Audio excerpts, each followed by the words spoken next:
난생 처음으로 뮌헨에 왔습니다. 제가 살다가 독일 그것도 이 아름다운 뮌헨에 와서 이렇게 또 예배의 현장에 함께 할 줄은 정말 꿈에도 몰랐습니다. 여기 오니까 정말 세 가지가 너무 좋아요. 첫 번째는 뭐냐면 제가 어제 저녁까지만 하더라도 저 위쪽 소피아 불가리아에 있었습니다. 선교사 수련회에서 말씀을 전하느라고 거기 있었는데요. 거기 너무 덥더라고요. 너무 더웠습니다. 그런데 뮌헨에 내려오니까 너무 시원합니다. 너무 좋아요. 여러분 늘 여기 계시니까 차이를 잘 모르실 텐데 일주일 거기 있다가 아주 그냥 푹 찌면서 땀이 얼마나 났는지 모르는데 여기 오니까 시원하고 김종원 목사님께서는 여기 너무 덥습니다 하는데 저는 그 이야기를 왜 하시는지 모르겠어요. 너무 시원했습니다. 제가 두 번째로 뮌헨에 와가지고 좋은 것은 이렇게 김종원 목사님을 또 뵙고 또 함께 반갑게 인사 나누는 알아가는 이 교제가 너무너무 하나님께 또 감사한 마음입니다. 세 번째는요, 뮌헨에 내려와서 좋은 것이 예배를 드려서 너무 좋습니다. 주일에 예배를 드리는 것, 이렇게 예배 공동체가 함께 모여서 하나님 앞에 경배하고 그리고 함께 찬양하고 또 말씀을 나눌 수 있다는 것이 너무 감사하고요.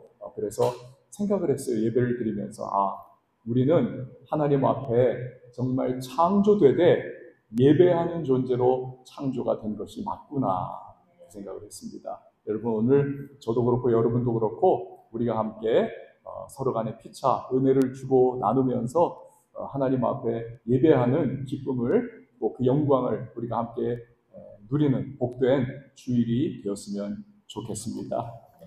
오늘 모세에 관한 말씀을 나누도록 합니다. 모세는요 아주 자신만만한 사람이었습니다.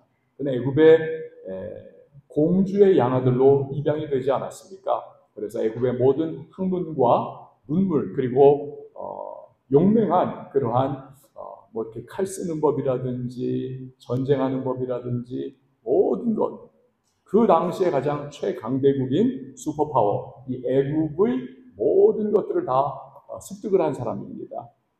전승에 의하면요 이 모세는 애굽의 대군을 이끌고 나아가서 적들과의 전쟁에서 엄청난 승리를 거두었다. 그래서 그는 어쩌면요 이 애굽의 바로의 뒤를 잇는 새로운 바로의 자리까지 노려볼 수 있는 그러한 사람이었다라는 것입니다. 그러나 그 모든 것은 나이 40에 저지른 살인과 함께 다 끝나버리고 맙니다. 동족인 히브리인을 괴롭히던 애굽 사람을 그가 살해를 한 거죠. 하루아침에 현상수배범이 됩니다. 미디안 광야로 도망을 칩니다. 거기서 미디안 제사장 이드로의 딸과 결혼을 하죠. 그렇게 40년 자기의 장인의 양무리를 치면서 목동의 생활을 이어갑니다. 은둔자의 삶입니다. 초라한 목자의 삶을 40년 이어갑니다. 이전에 가졌던 인간적인 자랑, 자기의 높은 학식에 대한 자만심, 야망의 탑 다 무너져 내립니다. 그의 자아가 한없이 초라해지고 바닥으로 완전히 추락합니다. 미디안 광야 40년 동안 그는요 무기력과 무능력의 덫에 사로잡혀 버립니다. 그런데 내 인생이 이렇게 끝이구나 라고 자포자기하며 살았을 모세, 그가 미처 알지 못하던 것이 있습니다. 하나님은 그를 향해서 빅픽처, 큰 그림을 가지고 계셨던 겁니다. 그리고 그 40년 세월 동안 하나님은 잠잠히 기다리고 계셨습니다. 왜냐하면 그릇에 물이 꽉 차 있으면 공기가 들어갈 수 없는 것처럼 이 모세의 마음속에 야망과 자부심과 교만과 인간적인 생각이 가득 차 있으면 하나님의 생각이 찰 수가 없기 때문에 그렇습니다. 하나님의 능력이 채워질 수 없고 하나님의 부르심이 채워질 수 없기 때문에 그렇습니다. 하나님의 능력이 없이는 이스라엘 민족을 구원하는 거룩한 소명에 그는 결코 쓰임받을 수가 없는 것이죠. 40년 세월이 흘렀습니다. 드디어 하나님의 큰 그림에 순종할 수 있는 준비가 되었습니다. 그때 하나님이 모세를 찾아오십니다. 그 작지만 위대한 시작을 우리가 읽었던 1절 말씀이 이렇게 기록을 하고 있습니다. 모세가 그의 장인 미디안 제사장 이드로의 양떼를 치더니 그때를 광야 서쪽으로 인도하여 하나님의 산 호렙에 이르매. 이 구절에서 우리는요, 두 가지 굉장히 중요한 사실을 깨닫습니다. 첫 번째는 모세가 다른 곳이 아닙니다.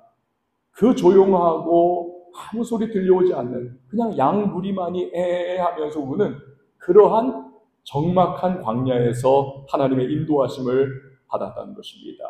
광야는 고독의 장소입니다. 한적한 장소입니다. 홀로 남겨진 곳입니다.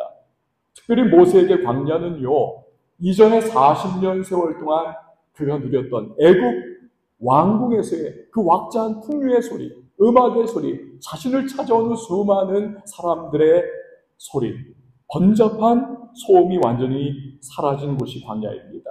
이처럼 광야는 인간적인 기준으로는 완전한 실패의 장소, 체념의 장소입니다. 그런데 역설적으로 하나님은 바로 그곳 광야를 통해서 모세를 하나님과의 거룩한 조우의 장소인 호렙으로 인도해 가신 것입니다. 광야는요, 히브리어로 미드바르입니다. 미드바르. 아주 독특한 단어예요. 왜냐하면 이 미드바르의 어원을 살펴보면 말씀이라고 하는 뜻의 바바르이기 때문에 그렇습니다. 미드바르, 바바르. 여러분, 두 단어가 굉장히 상반돼요. 너무나 조용한 광야, 미드바르. 그러나 그곳에서 들려오는 말씀, 바바르. 인간적으로는 별 볼 일 없는 광야이지만 그 광야에서 하나님의 세미한 소리가 들려오게 된다는 겁니다.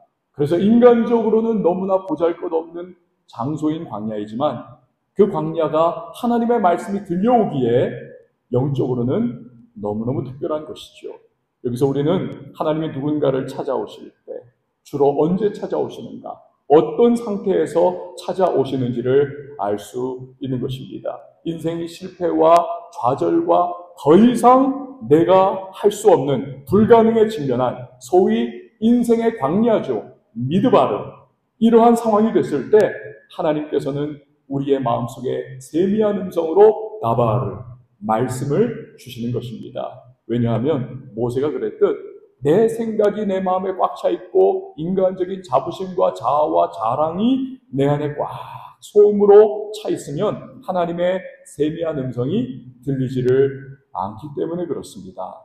많은 성도님이 그래서 고백을 해요. 또 우리 다 그렇지 않습니까?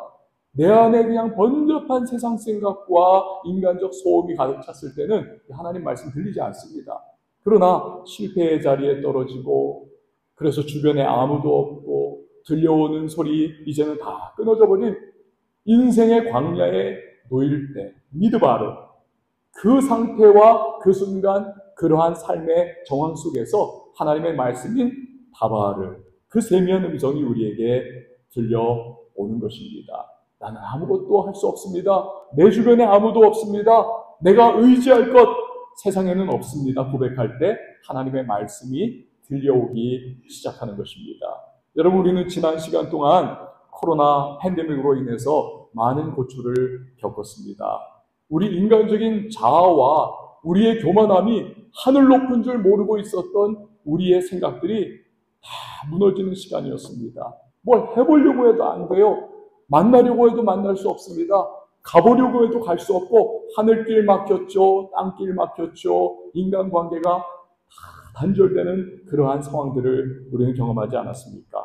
그리고 나서 이제는 좀 다 해제가 되어가지고 우리가 한숨 좀 돌리고 이제는 다시 한번 삶이 정상화가 되는가 보다.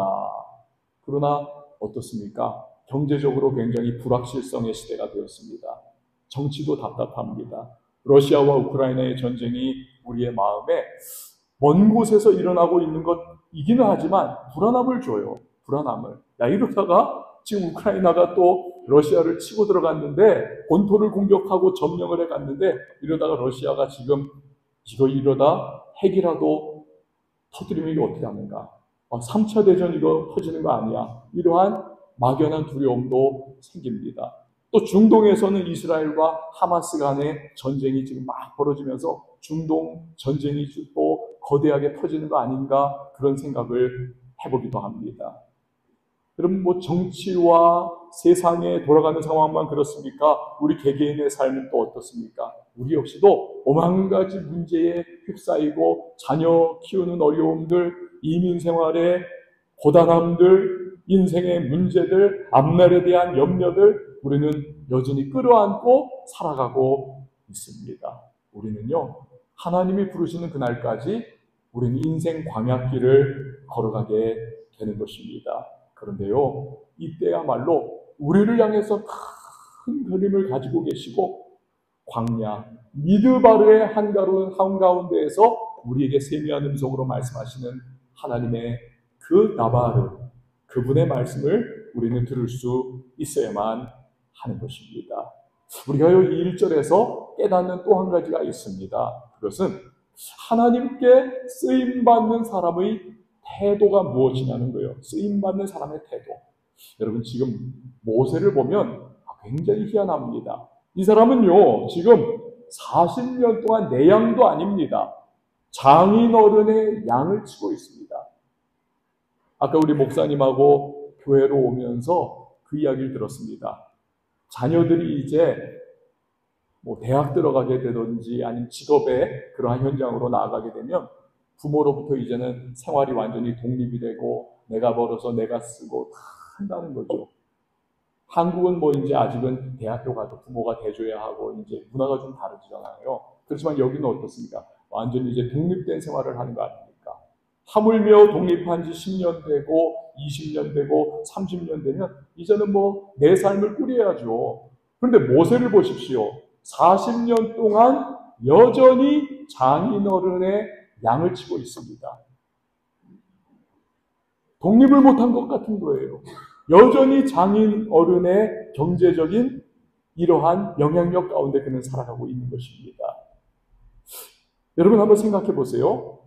그는요, 과거에 애굽 사람의 고통을 받고 있던 자기 동족 히브리 사람을 건져주리라. 그래서 애굽 사람을 쳐 죽이고 말았습니다.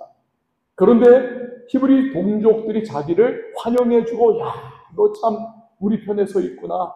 너무너무 장하다. 그렇게 격려해주기는커녕 모세를 배척했습니다. 우리도 네가 쳐 죽이려고 하느냐? 그러면서 그를 배신하는 그러한 모습을 보이지 않았습니까? 그러니 이 모세는요. 동족들 사이에서도 인정받지 못하는 철저한 실패자입니다. 지금 현상수배범으로 여전히 40년 세월을 보내고 있는 사람입니다. 망령객입니다. 게다가 대릴사위입니다. 처갓집에 얹혀 사는 존재예요. 40년 차 목자입니다. 완전히 그는 맥 빠진 그러한 환경에 놓여 있는 상황이 아닙니까? 그럼에도 불구하고 모세를 보면요. 아주 신기한 모습을 하나 보이고 있습니다. 그것은 양떼를 치고 있는데 장인의 양떼를, 내 양떼도 아닌 장인의 양떼를 치고 있는데 최선을 다해가지고 치고 있더라는 것입니다. 왜 그럽니까? 지도상으로 보면요. 그가 광야, 미디안 광야에서 호렙산까지의 먼 거리입니다. 꽤나 먼 거리예요. 이 거리를 양들에게 양질의 풀을 먹이기 위해 가지고 이곳에 풀이 나빠지거나 사라지면 이곳으로 또 옮겨가고 이곳으로 또 옮겨가고 이곳으로 또 옮겨가고 내 양도 아닌데 그냥 대충 하자 그러면서 척박한 곳에 머물러 있는 것이 아니라 장인의 양무리이긴 하지만 이 양무리를 최선을 다해서 좋은 풀을 먹이기 위하여 미디안 광야로부터 호렙산 이르는 이 먼 경로를 이끌어가면서 그가 그렇게 목자의 생활을 하고 있더라는 것입니다.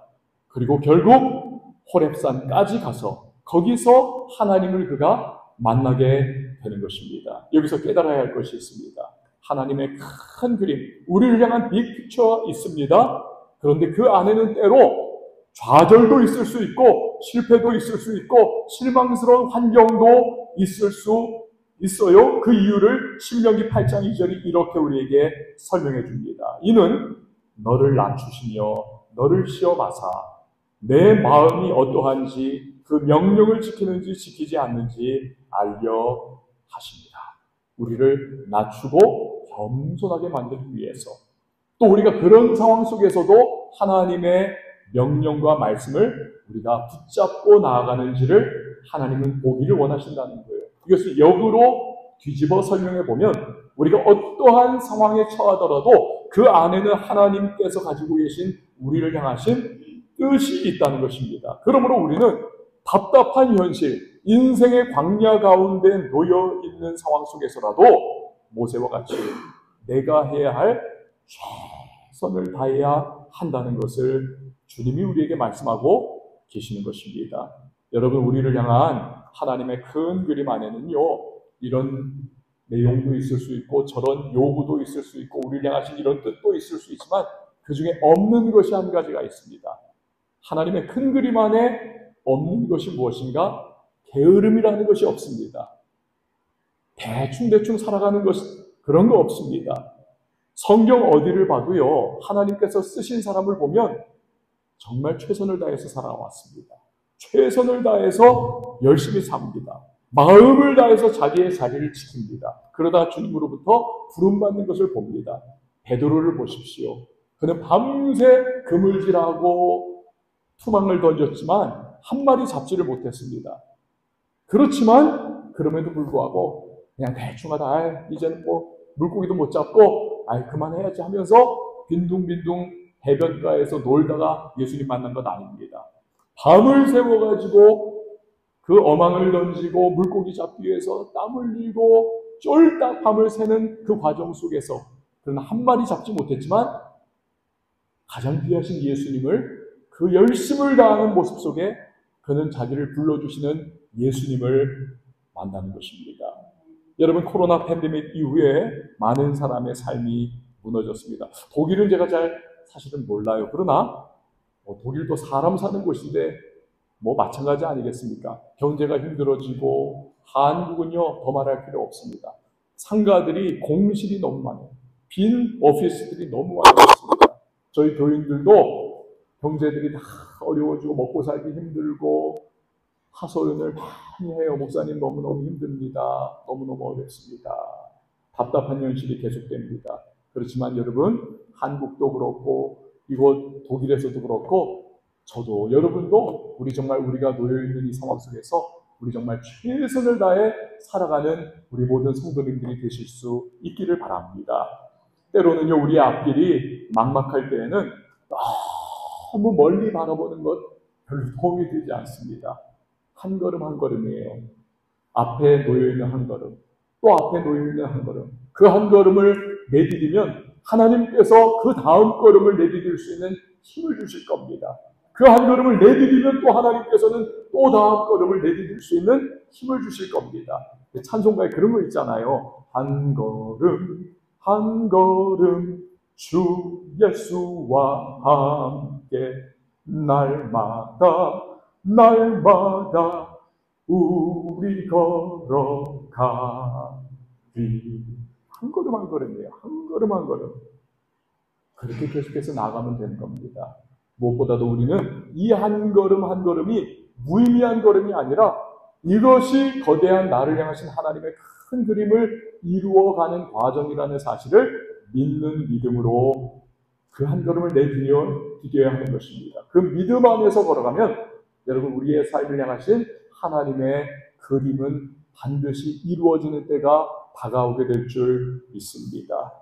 자, 이제 모세가 호렙산에서 소명을 주시는 하나님을 만납니다. 그런데 그 시작은 떨기나무에 불이 붙어있는 모습을 보면서 붙어입니다. 떨기나무는 광야에서 자라는 흔한 나무입니다. 잡목이에요. 그런데 이 나무에 불이 확 붙어있는데 이 불이 사라지지를 않는 겁니다. 아니, 나무에 불을 붙이면 나무가 다 타버리고 불도 꺼져야 하는데 여전히 불이 활활 붙어있는 모습을 보여주는 겁니다. 아무리 시간이 가도. 그래서 모세가 너무나 희한한 이 광경을 자세히 보기 위해서 떨기나무에 가까이 나아가고 있는 것입니다. 이 초라한 떨기나무는요, 애굽에 종살이하고 있는 이스라엘 민족을 상징합니다. 그런데 거기에 붙어있는 활활 타오르는 장엄한 이 불꽃은 무엇을 의미합니까? 애굽에 종살이하는 초라한 이스라엘 민족이지만 하나님, 그 임재하시는 하나님이 그들과 함께 해주시면 그들의 역사가 바뀔 수 있고 구원의 놀라운 은혜가 임할 수 있고 그들이 온 세상을 축복하는 민족이 될 수 있다는 것을 상징적으로 보여주는 것입니다. 그런데 그 거대한 불꽃을 바라보면서 모세는 하나님이 이곳에 함께 하시는구나, 하나님의 임재를 아직은 깨닫지를 못하고 있습니다. 자, 그런데 그러한 모세와 하나님 사이에 아주 흥미로운 부분이 있습니다. 여러분 4절 말씀 우리 같이 한번 읽어봤으면 좋겠습니다. 우리 4절 말씀 같이 한번 읽어봅니다. 시작. 여호와께서 그가 보려고 돌이켜 오는 것을 보신지라 하나님이 떨기 나무 가운데서 그를 불러 이르시되 모세야 모세야 하시매 그가 이르되 내가 여기 있나이다. 아멘. 자, 여기 보니까요, 보다라고 하는 단어가 두 번이 나옵니다. 첫 번째는 모세가 떨기나무에 불이 붙었는데 떨기나무가 다 타버리지 않는 그 이상한 광경을 보면서 신기하다 이래가지고 쳐다보고 있는 모습입니다. 두 번째는 그렇게 떨기나무 가운데 붙은 불에 다가와서 바라보고 있는 모세를 하나님이 바라보고 계시는 거예요. 두 가지의 보다라고 하는 단어가 나오고 있습니다. 그런데 이 두 단어 모두가 히브리어로 라아라고 하는 동일한 단어를 사용하고 있습니다. 라아. 이 단어는요, 그냥 이렇게 지나가다가 그냥 휙 하고 보이는 게 아니에요. 별 생각 없이 눈에 이렇게 스쳐가는 것을 의미하지가 않습니다. 현미경으로 바라보듯이 자세히 관찰하다, 주목해서 아주 뚫어지게 바라보다, 이것을 의미하는 단어입니다. 동사형이에요. 동사형. 보다. 그런데 이 라라고 하는 동사가 명사로 바뀌면요, 독수리를 의미합니다. 독수리, 하늘을 날아다니는 이글, 독수리를 의미하는 것입니다. 여러분, 독수리는 어떤 새입니까? 창공을 날아 올라갑니다. 대기권까지 올라갑니다. 그 1.6km 그 높은 하늘에서도 땅을 이렇게 바라보면서 여기서 쪼물락쪼물락 기어다니는 토끼 한 마리도 놓치지 않고 딱 포착을 해가지고는 때가 되면 그냥 바람같이 내려와가지고 낚아채가지고 잡아먹는 새가 아닙니까? 이게 독수리잖아요. 여러분, 무슨 그림을 우리가 그려야 합니까? 한번 상상을 한번 해보세요. 모세가요, 지금 눈앞에 펼쳐져 있는 장엄한 광경, 그 보잘것없는 떨기나무에 신비하게 붙어있는 하나님의 임재를 상징하는, 그러나 몰라요. 그는 지금 이 무슨 일이냐, 왜 불이 붙었는데 안 꺼지냐, 이것을 바라보고 있는 모세인데 하나님께서는 그러한 모세를 마치 창공에서 독수리가 토끼 한 마리를 바라보는 것처럼, 절대로 놓치지 않는 것처럼 지나간 40년 세월 동안 하나님께서는 모세를 한 번도 놓치지 않고 그를 뚫어져라 바라보고 계시고, 모세의 발걸음 하나, 그의 행동 하나, 그의 살아오는 모든 인생의 시간 하나님이 일거수일투족을 지켜보고 계셨다는 것입니다. 그리고 이제 때가 되니까 모세를 소명의 자리로 불러주시는 것입니다. 사랑하는 성도 여러분, 하나님은 우리가 이 땅에 태어난 그 첫 순간부터 오늘 호흡하고 있는 이 순간까지 우리를 절대로 놓치지 않고 독수리가 땅 가운데 걸어가고 있는 동물 하나를 초점 맞춰 바라보고 있듯 우리를 끊임없는 시선으로 바라보고 계시는 하나님이신 줄 믿으시길 바랍니다. 하나님의 시선에서 벗어날 수 있는 존재는 없는 것입니다. 때론 우리가요, 눈물을 흘릴 수 있고 한숨 쉴 수 있고, 인생 너무 힘들다, 자녀 양육 너무 어렵다, 이민생활 참 힘들구나, 내 미래는 과연 어떻게 될까에 대한 염려도 하고, 여러 가지 인생에 고군분투하는 그 모든 모습들 하나님은 다 지금까지 바라보고 계시는 것입니다. 그러다가 하나님은 최상의 때에 최선의 방법으로 우리의 삶에 찾아와 주시는 하나님이시다라는 것입니다. 여러분, 그것이 우리가 지금까지 힘들고 어려워도 여기까지 살아올 수 있었던 이유인 것입니다. 때가 되면 하나님이 우리를 찾아와 도와주시고, 때가 되면 하나님께서 그 능력의 손으로 우리를 붙잡아 주셔서 우리의 삶에 개입하시는 그 하나님 때문에 우리는 여기까지 올 수가 있었던 것입니다. 모세를 통해 그걸 보여주고 계시는 거예요. 모세는 하나님을 의식하지 못했었습니다. 그러나 하나님은 모세를 바라보고 계셨던 거죠. 그리고 지금 모세를 사명의 자리로 불러주고 계십니다. 그런데 쓰임받기 전에 모세에게 필요한 것이 하나가 있어요. 그것은 너의 발에서 모세야 신발을 벗어라, 샌들 벗어라. 신을 벗으라는 것은 두 가지 의미를 지니고 있습니다. 첫 번째는 여러분도 오늘 다 신을 신고 계시지 않습니까? 저도 그렇고 우리가요, 비가 오면 그 빗방울을 맞으면서 빗길을 걸어왔습니다. 오만가지 오면서 먼지도 밟고 더러운 것도 밟고 신발은 그것을 거치면서 왔습니다. 특별히 모세는요, 샌들을 신고 있는데 그 양치기가 아닙니까? 40년 목동 생활을 했어요.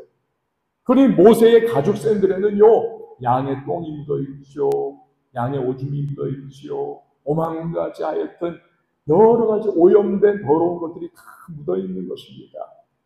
성경에서요, 똥이나 오물들은 죄를 상징합니다. 죄를 상징해요. 그렇기 때문에 신을 벗으라고 하는 것은 지극히 거룩하고 흠과 점과 티가 없으신 이 거룩하신 하나님 앞에 설 때에는 죄된 생활을 회개하고 죄악을 씻어버리고 나와야 된다는 것을 의미하고 있는 것입니다. 두 번째로 신을 벗어라. 고대에는 노예가 신을 신지 않았습니다. 신을 벗으라는 것은 모세야, 이제 너는 나의 종이 되어야 하는 거야. 내가 가라 하면 가야 하는 것이고 내가 서라 하면 서야 하는 것이야. 즉 사명의 부르심 앞에 너는 철저하게 순복하여 지금 내 명령을 따르라 라고 말씀하시는 겁니다. 여러분, 우리도 마찬가지입니다. 우리를 향하신 하나님의 그림이 있습니다. 우리가 이민 생활하고 우리가 독일 생활하고 저도 한국 생활하고 우리가 어디서 살아가고 있든지 상관없이 어떤 상황이든지 간에 여러분, 성도의 삶에는 하나님의 큰 그림이 있습니다. 그런 하나님의 뜻대로 쓰임받기 위해서 필요한 것은 우리의 능력, 나의 힘, 나의 열심이 아닙니다. 거룩하신 하나님께 우리가 제대로 쓰임받기 위해서는 여러분, 우리는요, 회개를 통해서 내 죄악을 씻음받고 정결하게 하나님 앞에 서야만 하는 것입니다. 아까 목사님께서 회개하면서 우리 예배로 나아가자라고 그렇게 함께 회개를 촉구하며 시간을 갖지 않았습니까? 바로 그겁니다. 거룩하신 하나님 앞에 우리가 한 주간 동안 살면서 가지고 있었던 여러 가지 더러움과 시기 질투와 내 마음속에 오만 가지 잡탕과도 같은 오물과 같은 죄악들을 가지고 나갈 수 없는 거죠. 그래서 여기서 먼저 회개하는 시간을 가졌고 그리고 예배로 나왔던 거죠. 마찬가지입니다. 하나님께 쓰임받기 위해서 우리는요, 회개를 통해서 주님께서 사용하시기에 편한 사람이 되어야만 하는 것입니다. 또한 우리는 하나님의 종이 되어서 하나님이 가라 하면 가고 서라 하면 설 수 있는 종된 태도를 가져야 하나님께서 우리를 사용하시고자 하시는 부르심 앞에 쓰임받을 수 있고 하나님의 큰 그림에 우리는 사용될 수가 있는 것입니다. 여러분, 그런 점에서 회개는요, 해도 되고 안 해도 되는 것이 아닙니다. 선택사항이 아닙니다. 회개는요, 하나님께 쓰임받기 원하는 사람이라면 반드시 거쳐야 하는 필수사항입니다. 그래서 우리는 예수 그리스도의 보혈을 의지하여서 날마다 기도 가운데 내 죄악을 씻음받고 하나님 앞에 나아가야 하나님의 손에 붙들려서 귀하게 쓰임받을 수가 있는 것입니다. 때로는요, 우리가 이 죄책감에 시달릴 때가 있습니다. 죄책감에. 내가 이러이러한 죄를 졌고 내 마음속에 이러한 더러움이 있고 마귀는 우리를 자꾸 공격합니다. 네가 이런 사람 아니냐. 그런데 네가 어떻게 하나님께 쓰임받을 수 있겠어. 여러분 기억하십시오. 죄책감은 유통기한이 있습니다. expiration date가 있다는 거예요. 유통기한이, 죄책감은요, 언제까지가 유통기한이냐 하면 회개할 때까지입니다. 하나님 앞에 회개할 때까지. 회개를 하면 죄의 유통기한이 이제 끝나버리는 거예요. 더 이상 우리를 괴롭히지 못합니다. 그 순간부터는 이건 원수마귀의 공격이에요. 우리는 예수 그리스도의 이름으로 그 죄책감을 쫓아내고 마귀의 모든 도전을 떨쳐버려야만 하는 것입니다. 오늘 정결함으로 하나님 앞에 거룩함으로 나아가 쓰임받는 저와 여러분이 되어야만 하겠습니다. 하나님이 그렇게 부르시는 거예요. 네 발에 신을 벗어라. 너 깨끗하게 되어라. 그리고 나의 순종하는 종이 되어라.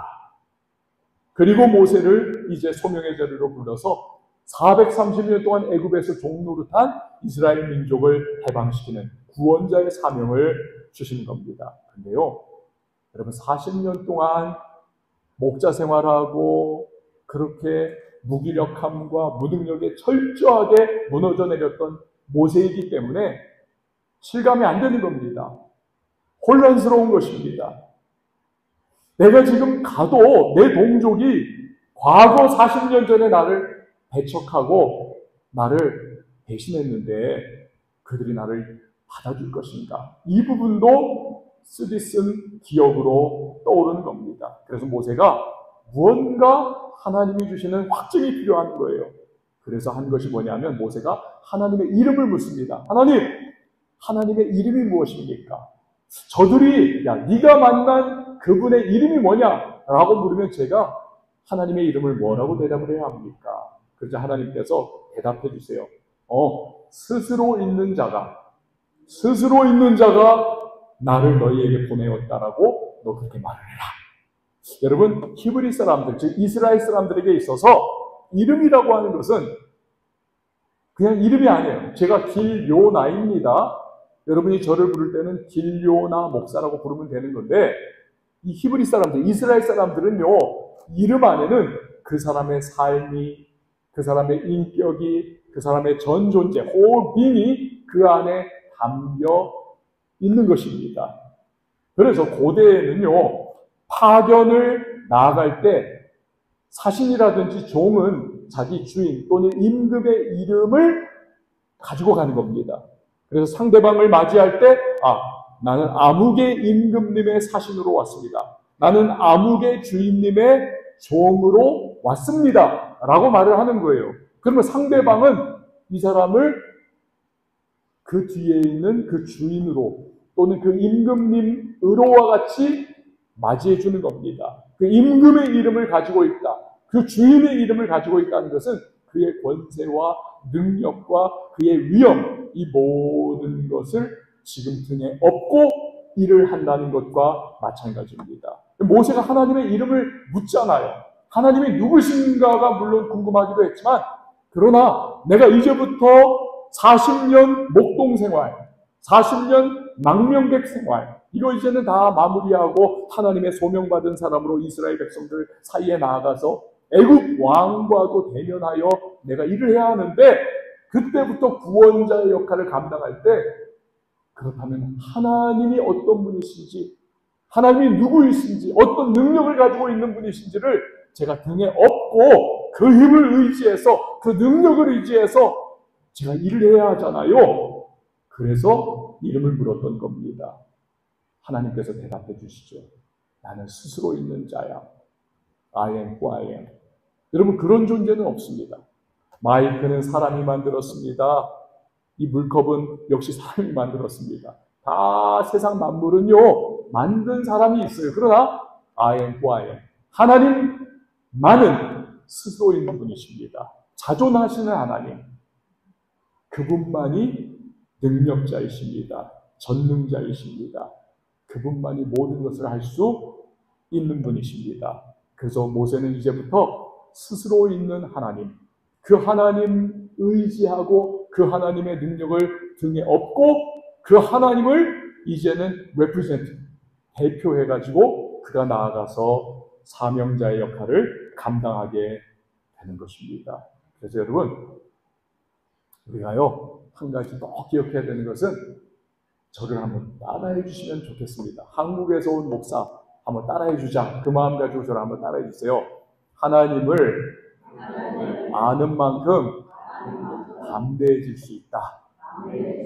여러분 믿으시기 바랍니다. 하나님을 아는 만큼 담대해질 수 있습니다. 하나님을 아는 만큼 제대로 쓰임받을 수 있습니다. 우리가요, 자꾸 세상 살아가면서 위축됩니다. 두려워합니다. 믿음으로 살기를 주저합니다. 그것은요,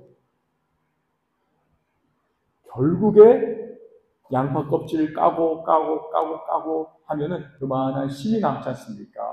그와 마찬가지로 결국 우리의 마음속에는 왜 두려워하고 왜 위축받고 왜 내가 이렇게 자꾸 축소되는가? 결국에는요, 나와 함께 하시는 하나님이 어떤 분인지를 우리가 모르기 때문에, 잘 알지를 못하기 때문에 우리는 자꾸 위축받고 두려워하는 것입니다. 나와 함께 해주시고 나를 정말 사랑해 주시고 나를 붙잡아 주신 하나님이 얼마나 크신 하나님이신가, 얼마나 위대하신 하나님이신가, 나를 얼마나 사랑하시는가, 나를 어떻게 보호해 주시는가, 나를 어떻게 지켜주시는가, 내가 어떻게 능력을 부어주시는가, 이것을 우리가 분명히 믿고 이것을 안다면 여러분 우리는 두려움 극복할 수 있습니다. 무기력함 극복할 수 있습니다. 환경과 상황 얼마든지 뚫고 나가 돌파할 수가 있는 것입니다. 그래서 우리에게 중요한 것은요, 다른 건 아닙니다. 하나님을 아는 것이 중요한 것입니다.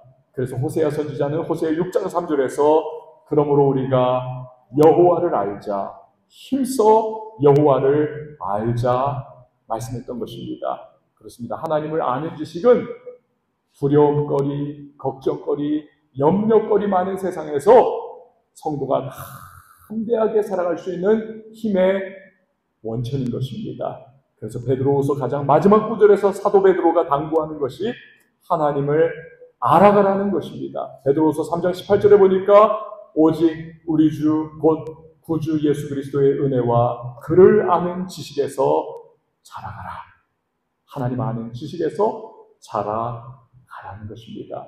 성도 여러분, 저와 여러분의 마음속에 하나님을 아는 지식이 차곡차곡 쌓여갈 수 있기를 바랍니다.